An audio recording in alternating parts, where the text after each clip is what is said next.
Hello there. This is October the 15th, 2022, and I got a question from Doreen in Texas. This question is about a friend of hers who decided to kind of embrace Islam a little bit and was wondering if I might have any suggestions on a conversation with him. Doreen writes and says, I have a young man who recently joined the Islamic faith after being lured by a friend. I reached out to him to find out about his beliefs and if he knew about Jesus. His response indicates a lack of knowledge about Jesus and uncertainty about the Islamic faith. He wants me to have a discussion with him about this. Would you be in a position to give me some nuggets of information about what would be important to share with him? Well, Doreen, there's a lot of things that I could share. But you never know which one's going to be of help, and even though I may suggest something, it's not going to be the same as you having a conversation with him. And as you're being sensitive to the Holy Spirit may find opportunities to speak within and through you, and so just be sensitive to that, and you'll kind of know if the Lord is speaking through you, because something will come to mind that you definitely would have never thought of yourself, and you'll know, wow, this is really important, this is really valuable, and the other person may very well respond as well. The first thing, of course, is to keep in mind that you want to keep communication open. So when you're talking with this person, or if anyone, if any one of you are talking with someone in this way, to try to leave the door open to continue conversation is always a good objective. It's really easy to just go up to somebody and say, you are wrong, you are believing evil things, and therefore you are evil too, and I am going to defend the Christian faith. And then you just get this total rejection, and then, what do people do? They say, I defended the faith and I got persecuted, something like that. And that really doesn't help anybody, okay, except for the person doing it may esteem some sense of religious pride. But you really want to try to find some way to communicate effectively and to leave the conversation in peace instead of leaving the conversation in pieces. All right, so this person was lured by a friend, and this is often how it works out, is that people have friends, and the friend has some convictions of some kind, and they try to get other people. We all do that. There's nothing evil or wrong with that. People of all kinds of different points of view would like other people to believe the same things that they believe, and so this is just not that unusual at all. So when you're talking with someone of this nature, when you're going to have a conversation with them, then you need to be sensitive to the idea of why are they embracing what it is that they are considering embracing. Why are they doing that? It may not be an issue related to the truth. This person who's decided to embrace Islam, it might not be because they have some deep conviction with regards to whether or not Islam is true. It may have nothing to do with that. It may just simply have to do with being a part of a community of people that, we don't care if this is true. This is just the social club that we're going to join. And a lot of people are into that, no matter what it is, whether it's Catholicism or Judaism or other, Protestant churches and stuff. There are a lot of people who just join for the sense of community, and they're not there for any real sense of conviction at all. All right? So he might just be there because this is a friend of his. His friend is important to him. He wants to stay friends. And his friend has invited him into this, and so, hey, why not? And he goes in, and he may be part of the prayer experience with the other people who are believers in Islam, and they just kind of get into it, and so it becomes a part of the social community. So you can go to this person and you can tell them about Jesus and about the truth all you want. And they may be willing to have a conversation with you about it. They may even argue with you about it, as if the truth does mean something to them, but it doesn't really. because what's really more important to them is the community and the friends that they are a part of. And so you never really know what you're really competing with when it comes to having a conversation, but it's helpful to keep that in mind. Never tell a person that all they care about is the community, they don't care about the truth. Never tell somebody that or assert that. Just keep it in mind and do your best to navigate your conversation based on what you think might be more effective or what might be more responsive. Now with this person, it's the same with anybody. Okay, and those of you who've been a part of Christianity for a long time can relate to this as well. What happens is that there comes a point in everyone's life when they're participating in something where they ask themselves the question, why am I here? Really, why am I here? Why am I doing this? What am I doing? All right. And when this question comes up, and of course it can come up maybe every 6 months or once a year or a few times in a 10-year period or something, but eventually this question will come up within a person's mind as to, what am I really doing here?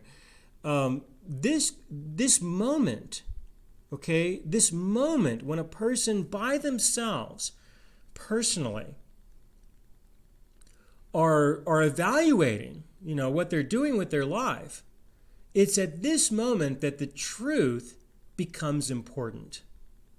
All right. Now, there's many other moments when it can become important, but it's at these moments when the truth becomes important, because part of that question is, what is real?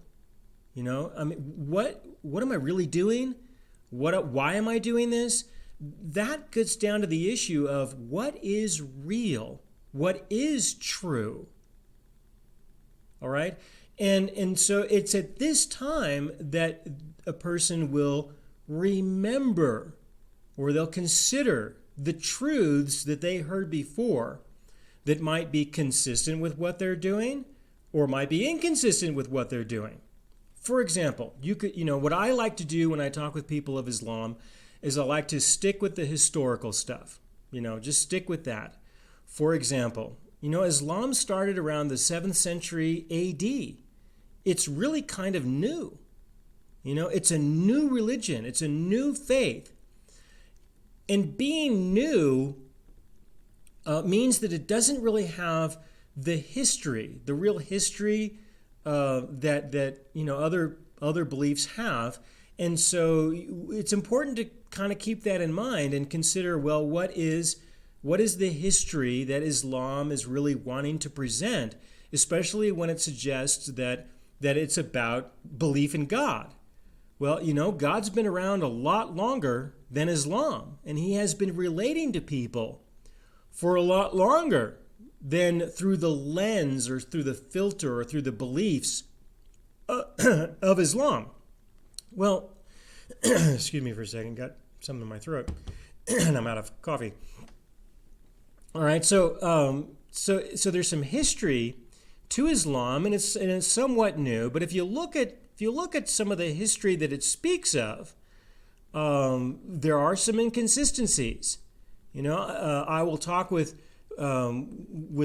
Muslims or people who are of Islam about this when I have the opportunity to have a conversation with them.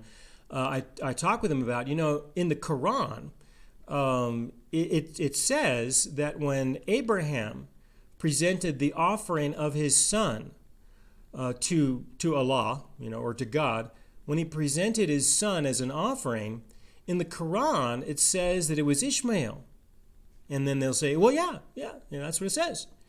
I said, but in the law of Moses, it says that it was Isaac. It was a different son that was offered. Okay, well, we have a historical discrepancy. Now, considering that the Quran was written in the 7th century AD, and the history of Moses was written long before that, and we have a lot of historical evidence to show that description of Isaac is more valid than the description of Ishmael, which came later. Chances are the truth is it was Isaac and it wasn't Ishmael. And if it was Isaac, then we've got bad history. We don't have correct, accurate history. And so the God who is spoken of by Muhammad may not be the true God. It could be that the real God, our real God, is not participating in Islam. The real God may have nothing to do with Islam. He has other things that he's involved in. And if Moses was considered to be a prophet, and he said that it was Isaac and it wasn't Ishmael, well, you kind of have to make a decision on who you're really going to believe. And don't push for a decision right away. Just plant the seed and let it grow. And one day the person's going to ask themselves, what am I doing here? What am I doing? What is this about? And when the subject of truth comes up and is of importance, it's at that time that things like this might make a really big difference, and they might be willing to let go of what it is that they're participating in, assuming that they're not connected to it for a lot of different reasons. Okay, now it really depends a lot on the group as well, because there are many different groups within Islam.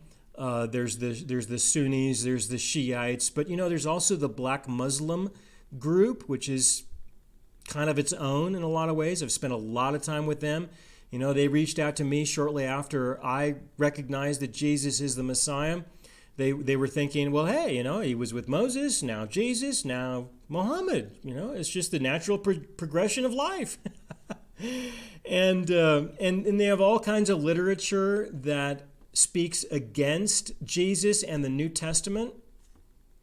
They have a whole lot, and I've read what it is that they put out, that they produced. Although this has been about almost 30 years now since I've seen it, they probably got some updated new editions of things. But there is a variation depending upon the group of people that they are associated with. Just like there is variation within Christianity, a whole lot more variation than there is in Islam. All right, so those are the things that I would encourage you to keep in mind. Try to stick with the historical reference, the historical references, and speak with them in the context of this is, it's not a historically valid religion. So if you're going to embrace it, you embrace it for other reasons besides truth and besides valid history. And acknowledge that and accept that to some degree. When speaking to them about Jesus and about the New Testament, the New Covenant, another thing that I find helpful is to point out that the New Covenant addresses an issue that nobody else addresses. What Jesus solved, what Jesus came to accomplish, is different from what everybody else is trying to deal with, what everybody else is trying to solve. It's at that time that you can go back to the problem between man and God of spiritual death, of the absence of the Holy Spirit. Then you have something to present that is different from what everybody else is talking about, and so it can be memorable. It's something that they can refer to or think about or consider later. That Jesus did come to solve some unique problems that these other beliefs simply don't address. And so when a person gets to the point of realizing that, this just isn't working, it's just, I'm not connected with God. I don't know who he is. I don't experience a real change in my person or who I am in a positive direction, in a positive way. This just doesn't seem to be real. Then they can remember that Jesus came to address these issues that nobody else is addressing.